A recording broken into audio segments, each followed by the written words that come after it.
안녕하세요. 이제 50이 다 되어가는 할머니입니다.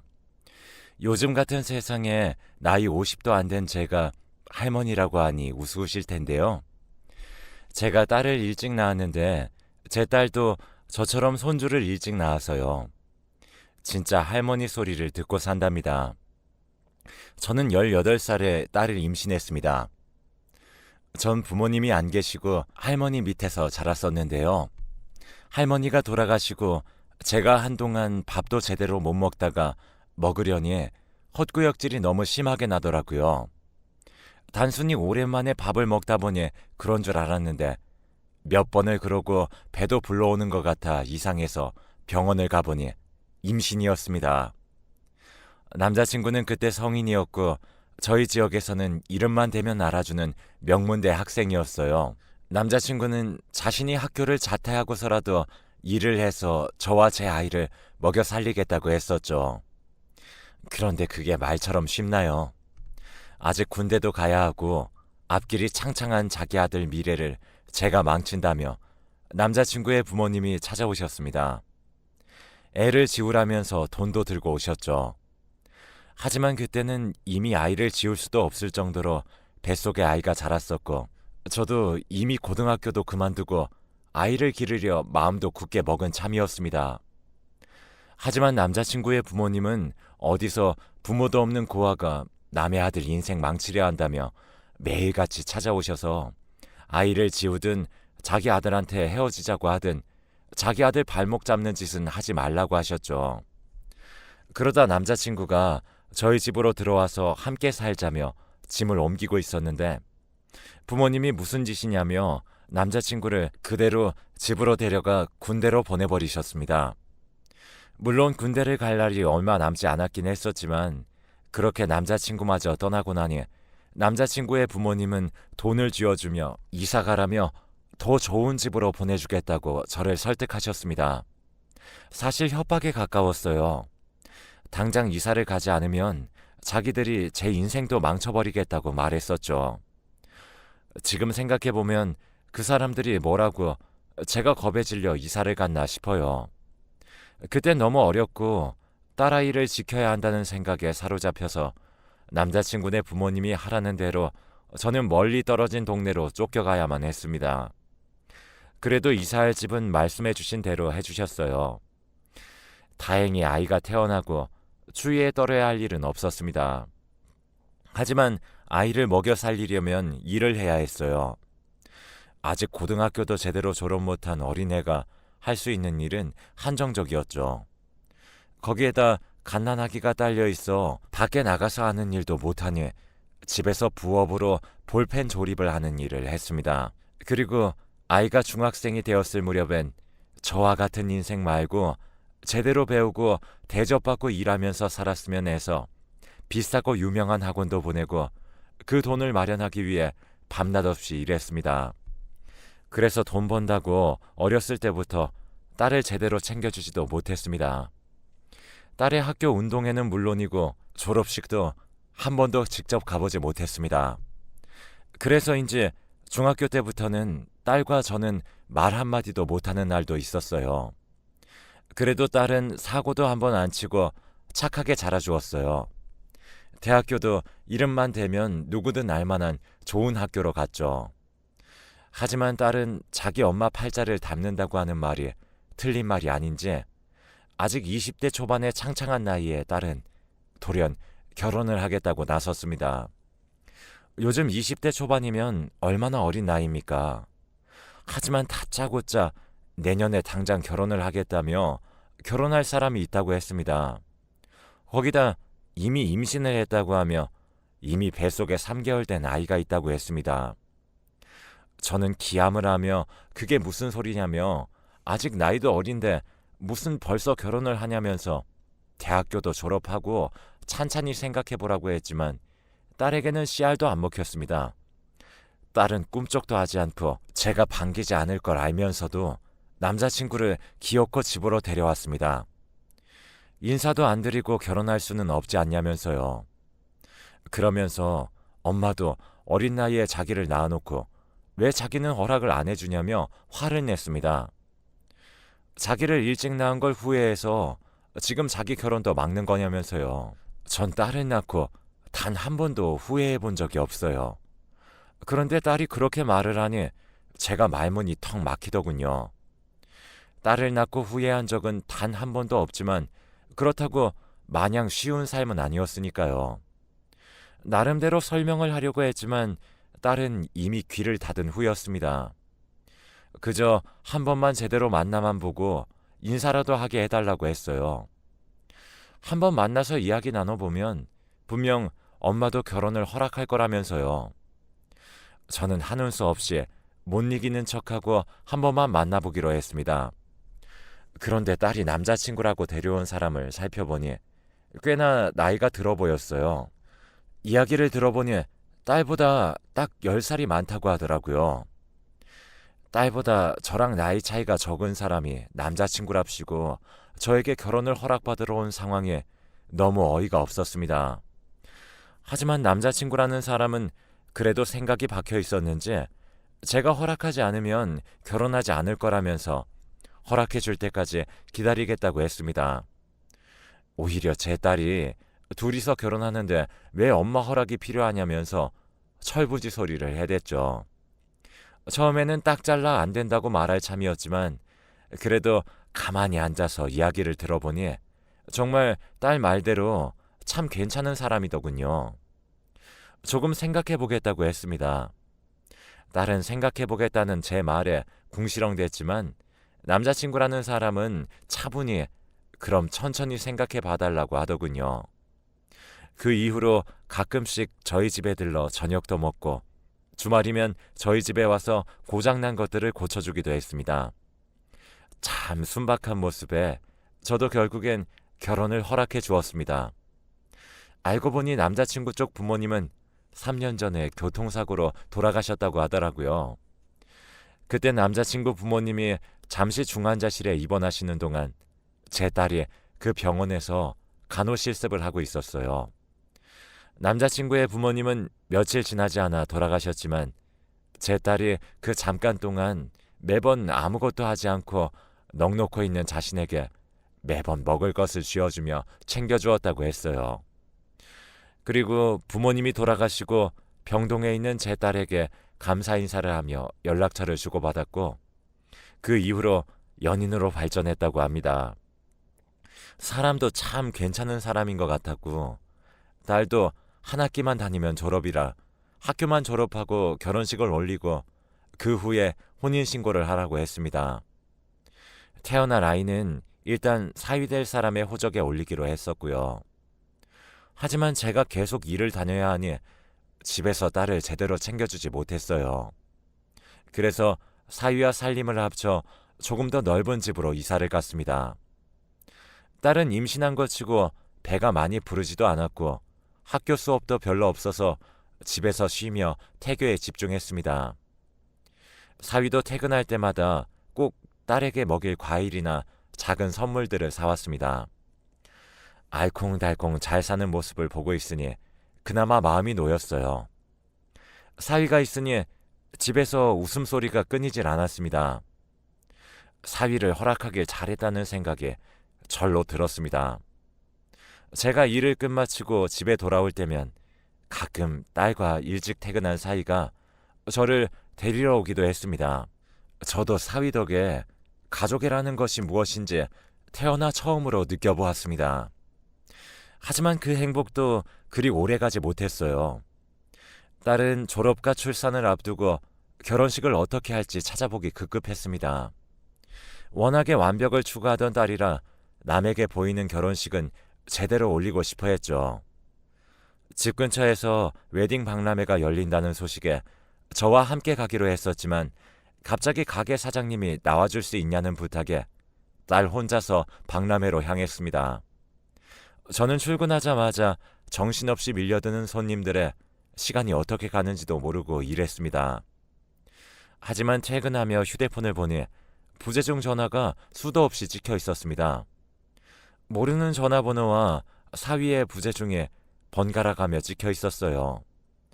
저는 놀라서 사위에게 전화를 걸었습니다. 사위는 전화를 받자마자 엉엉 울며 제 딸 세희가 교통사고가 나서 지금 수술 중이라며 얼른 와달라고 하더라고요. 저는 혼비백산해서 병원으로 달려갔습니다. 딸은 혼자 웨딩 박람회에 들렸다 나오는 길에 졸음 운전을 하던 트럭에 치여 몇 미터씩이나 날아갔다고 합니다. 심지어 그 트럭 운전사는 제 딸을 치고도 바로 브레이크를 밟지 않아 멀리 날아간 제 딸을 한 번 더 밟을 뻔했다더군요.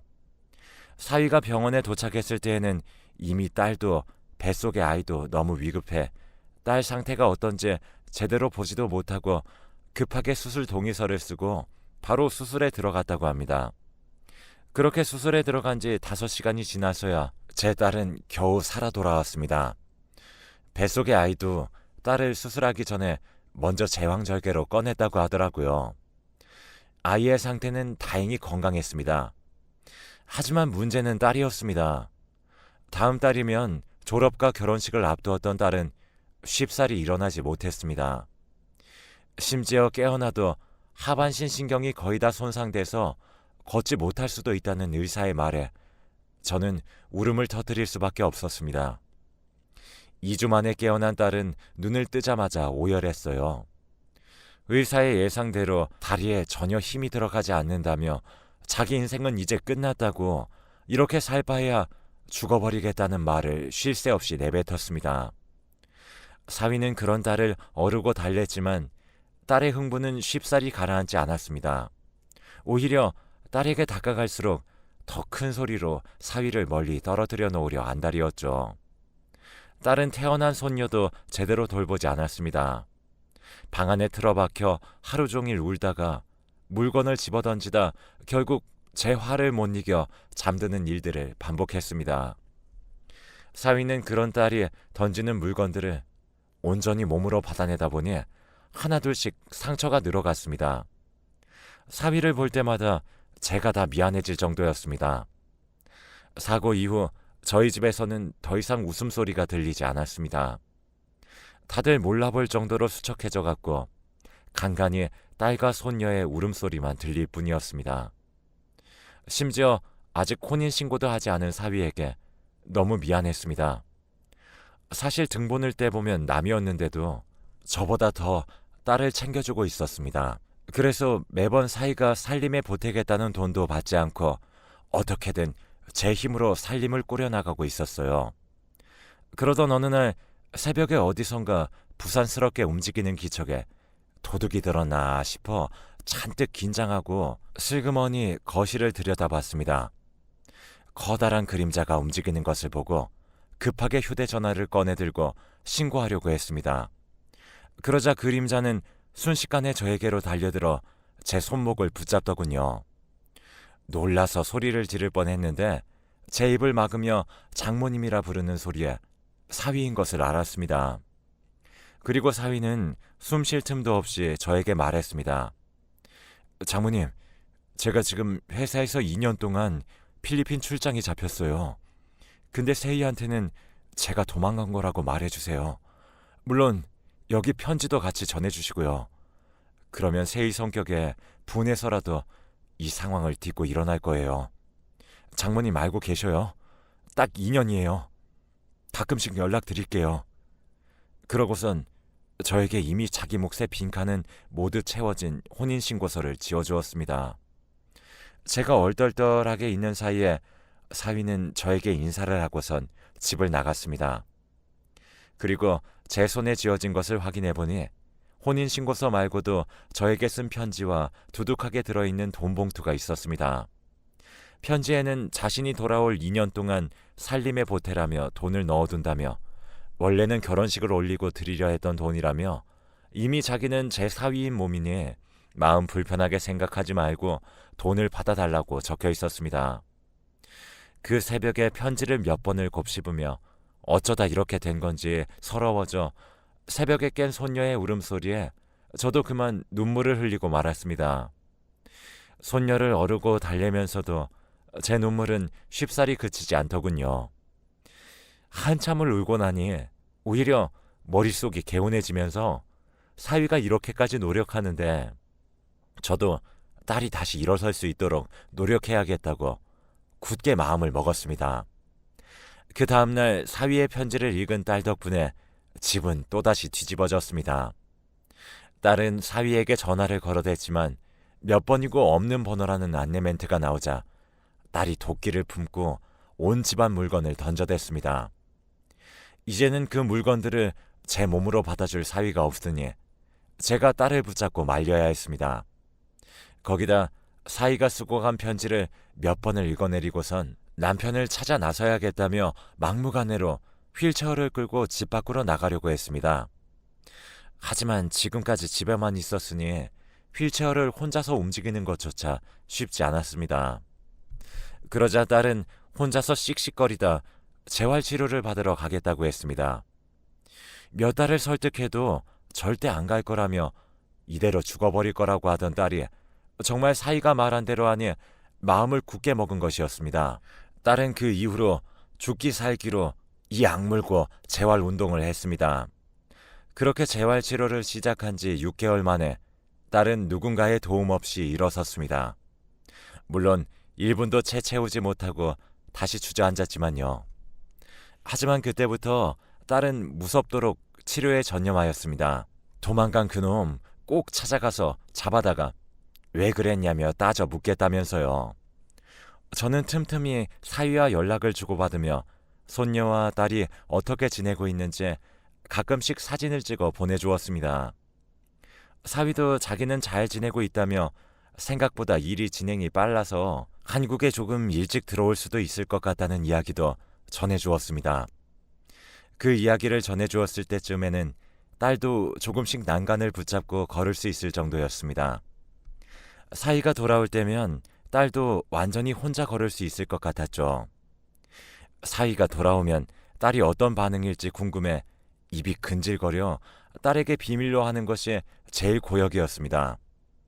처음에는 딸이 일찍 결혼하겠다는 것이 탐탁지 않았는데 결국 사위가 없었다면 딸은 다시 일어서지 못했을 걸 생각하니 사위가 있어 참 다행이라는 생각이 절로 들었습니다.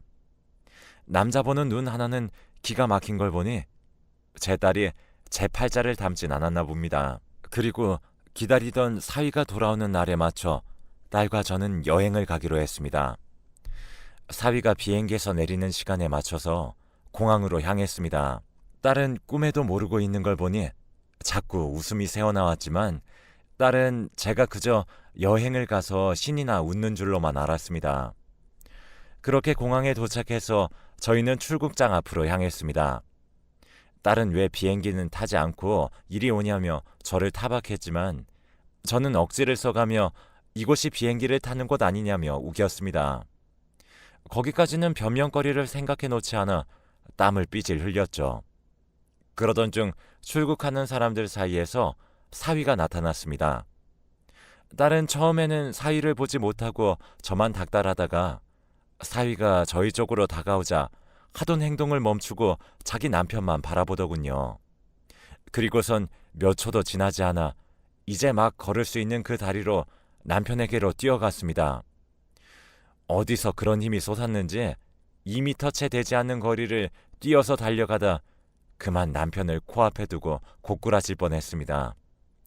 다행히 사위가 딸을 붙잡아서 딸은 넘어지지 않았지만요. 딸은 가까이서 사위의 얼굴을 확인하더니 가슴팍을 두어 차례 내리치며 어디 갔다 온 거냐며 밉다는 말을 하다가 끝내 울음을 터뜨렸습니다. 사실은 보고 싶었다며 그럴 사람이 아닌데 자기가 너무 못나게 행동해서 도망간 거니 다 자기 탓이라며 미안하다는 말만 했습니다.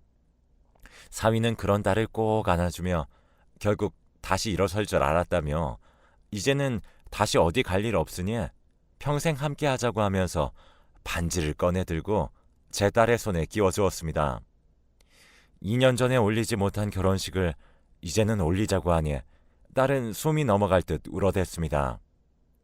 손녀도 자기 엄마가 우니 따라 울어서 순식간에 공항 한복판은 울음바다가 되었습니다.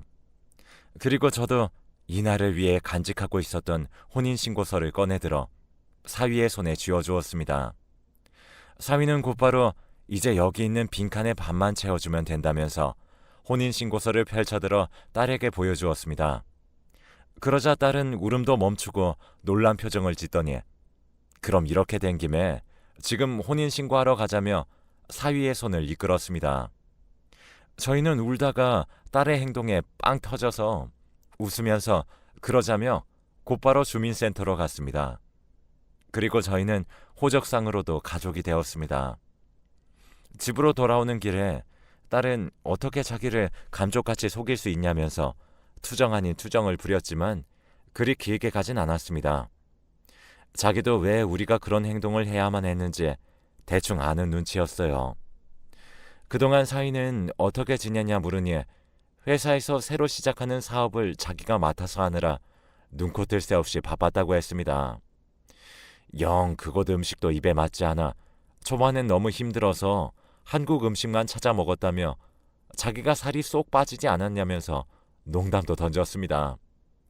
실제로 조금 통통한 편이었는데 그동안 살이 빠지고 까무잡잡해져서는 사위가 오는 걸 몰랐더라면 저도 한눈에 알아보기 어려웠을 거예요.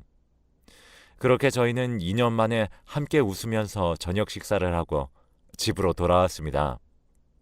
사위가 집 안으로 들어오니 드디어 잃어버린 퍼즐 조각을 찾아낸 것처럼 집이 완성되는 기분이었습니다.